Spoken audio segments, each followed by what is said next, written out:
the study we did, that Cisco did with Jungle Ventures, which is ASEAN's largest growth stage VC, was that innovation is happening, whether, through this crisis. And humanity is actually coping through crisis, but humanity is actually innovating. And some of the companies that we've seen that are doing some impressive work are really transforming the way digital is being adopted.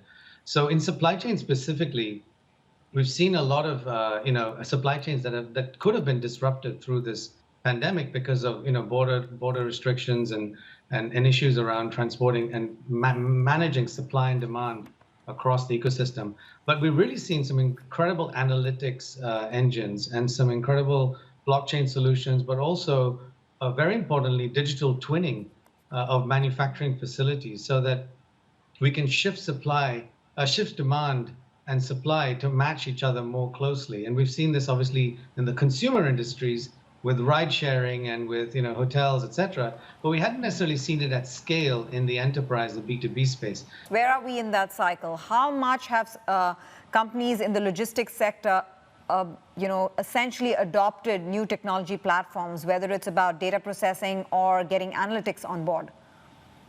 I think what's interesting to see when we work with growth stage VCs is that we start to work with companies that are at the cutting edge of deployments. Now, these companies might be small companies, maybe startups, but they're typically like Series A, Series B kind of companies that have really identified the problem statement and have identified solutions and have got data scientists on board who can actually present solutions. Now, those solutions, through Cisco and through our partner ecosystem, we can start to scale those solutions out.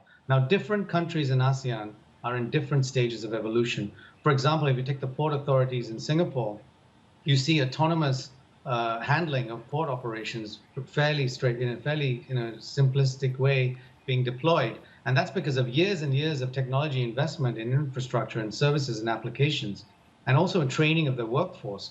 But other countries are not at the same scale. But the encouraging thing is that the solutions exist.